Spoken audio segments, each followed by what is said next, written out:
महाराष्ट्र के अकोला में गुरुजी पंडित प्रदीप मिश्रा जी के द्वारा वाची जा रही श्री स्वामी समर्थ शिव महापुराण कथा के 7वें दिन की कथा पूर्ण हो चुकी है। गुरुजी हमेशा कहते हैं कि अंतिम दिन की कथा जरूर सुनिए, क्योंकि अंतिम दिन की कथा में कुछ न कुछ ऐसा प्राप्त होता है जो जीवन बदल देता है।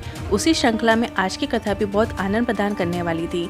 आज की कथा में गुरुजी ने एक बिल्कुल नया उपाय बताया है, जिसमें 2 बेलपत्र और 1 लोटा जल वाला मनोकामना पूर्ति उपाय है, जिसे आपको कब और कैसे करना है उपाय हम वीडियो में करके दिखाने वाले हैं। साथ ही पहले दिन की कथा में गुरुजी ने मनचाही शादी या मंगल विवाह वाला एक नया उपाय बताया था, उसे भी इस वीडियो में करके दिखाएंगे, इसलिए वीडियो के अंत तक बने रहें ताकि कोई भी उपयोगी जानकारी आपसे ना छूटे। आज की कथा में गुरुजी ने 14 उपाय पत्र उपयोगी जानकारियाँ दी हैं। सभी की जानकारी आपको इस वीडियो के माध्यम से देंगे। किसी कारणवश यदि आपने आज की कथा नहीं सुनी है तो पूरी कथा का रास्ता आपको इस छोटे से वीडियो से प्राप्त हो जाएगा। और आज का प्रश्न इस प्रकार है, मध्य प्रदेश में ज्योतिर्लिंग की संख्या कितनी है? A1, B2, C3, D1 भी नहीं। आप इस प्रश्न का उत्तर कमेंट के जरिए हमें भेज सकते हैं और हम इस प्रश्न का उत्तर करके वीडियो में आपको बताएंगे। तो बढ़ते हैं आज की कथा की पहली जानकारी की ओर। आपकी जितनी चादर है आपको उतना ही पाँव पसारना चाहिए। आपको अपनी दृष्टि को अपने ऊपर रखना चाहिए, दूसरे के ऊपर नहीं रखना चाहिए।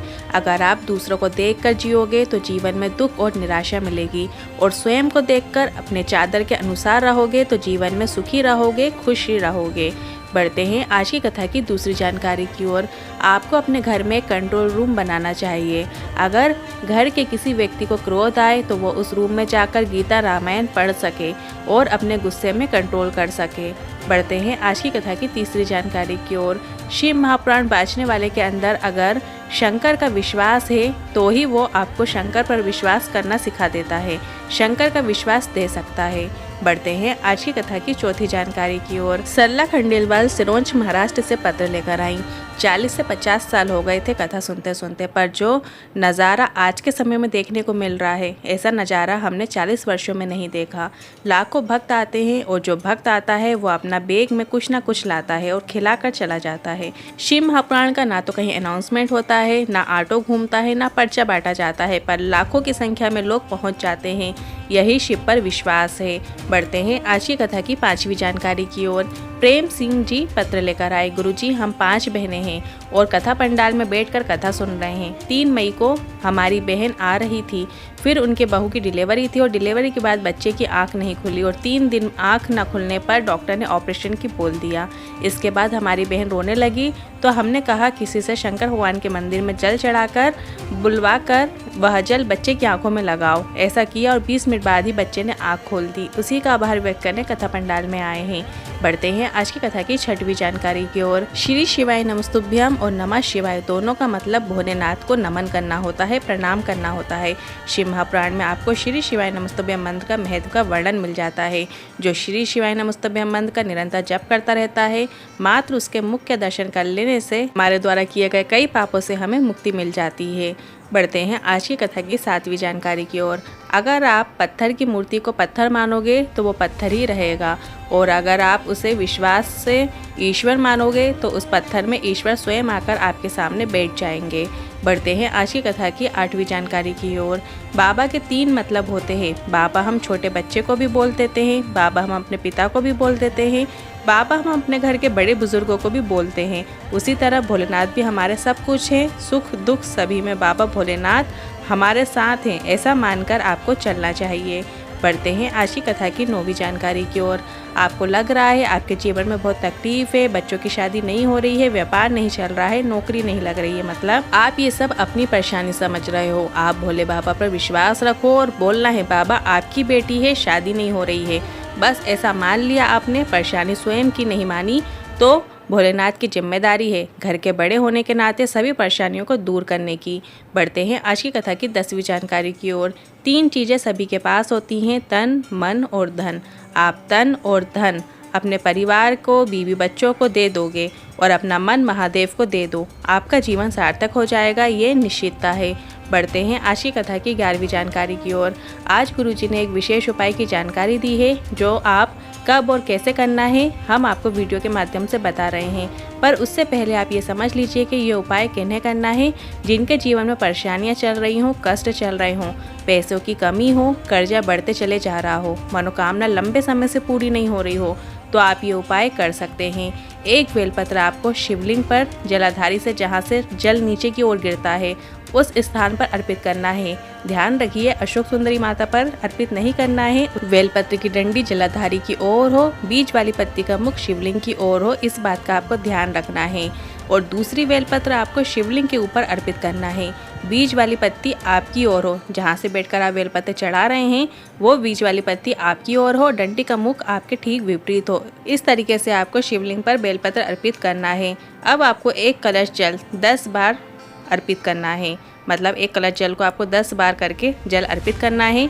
5 बार आपको जलाधारी वाली पत्ती में बेलपत्री में अर्पित करना है और 5 बार जल आपको शिवलिंग के ऊपर जो आपने बेलपत्र चढ़ाई है वहाँ पर आपको अर्पित करना है।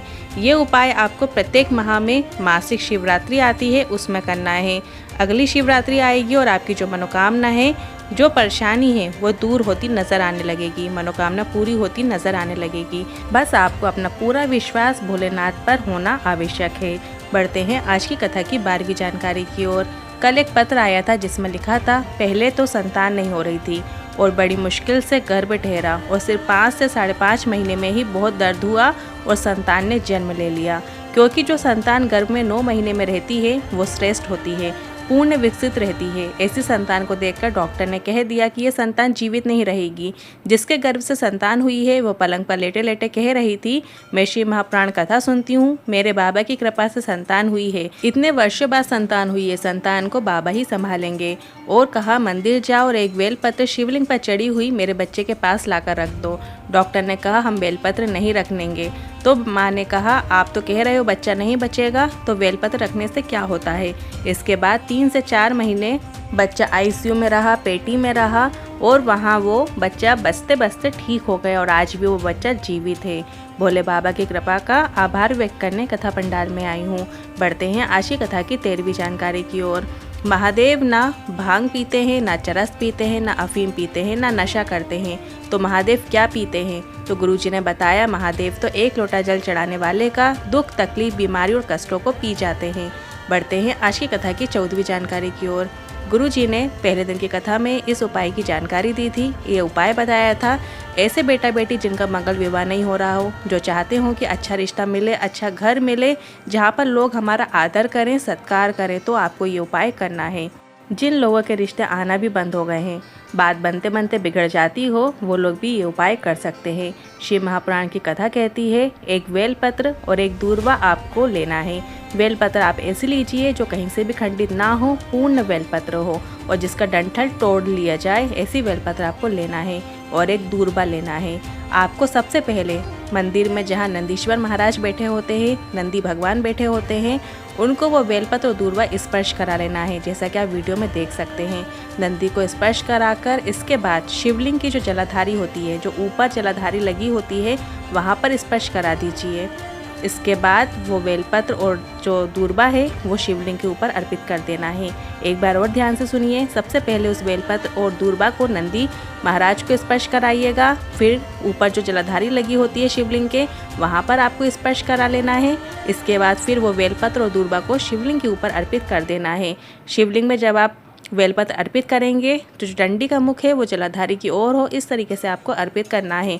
और दूर्वा का भी यह उपाय विशेष है, जिसे सिर्फ और सिर्फ सोमवार की अष्टमी के दिन करना होता है। इस प्रकार से जो वर की प्राप्ति होती है या वधू की प्राप्ति होती है वह श्रेष्ठ होती है, आपका आदर करने वाली होती है, बात कभी भी तलाक तक नहीं पहुंच सकती, जीवन में सुख शांति देखने को मिलती है। ऐसा विवाह मंगल विवाह कहलाता है। कल है 12 मई और दिन है शुक्रवार का, तो इस दिन किया जाने वाला भी एक विशेष उपाय लेकर आए हैं। जिन लोगों को किडनी से जुड़ी हुई समस्या है या पेट से जुड़ी हुई समस्या है, लीवर से जुड़ी हुई समस्या है, उन लोगों के लिए विशेष उपाय है। आपको क्या करना है, प्रदोष काल के समय एक घी का दीपक लेकर जाइएगा। बेलपत्री के वृक्ष के नीचे आपको एक घी का दीपक प्रज्वलित करना है और साथ ही आपको महामृत्युंजय का 1 मिनट तक जाप करना है। अपने मन के अंदर ही अंदर बाबा से निवेदन करिए और महामृत्युंजय का जाप करते हुए दीपक प्रज्वलित कीजिए। 1 मिनट वृक्ष के नीचे बैठिए और आप आ जाइए। ऐसा आपको 5 शुक्रवार करना है। ये एक संजीवनी मंत्र है।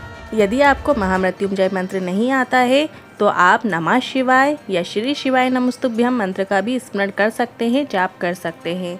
उपायों से लेकर मन में कोई सवाल या क्वेश्चन है तो आप कमेंट बॉक्स के जरिए पूछ सकते हैं। वीडियो थोड़ा भी उपयोगी लगा हो तो वीडियो को लाइक करके कमेंट बॉक्स में हर हर महादेव जरूर टाइप कीजिएगा।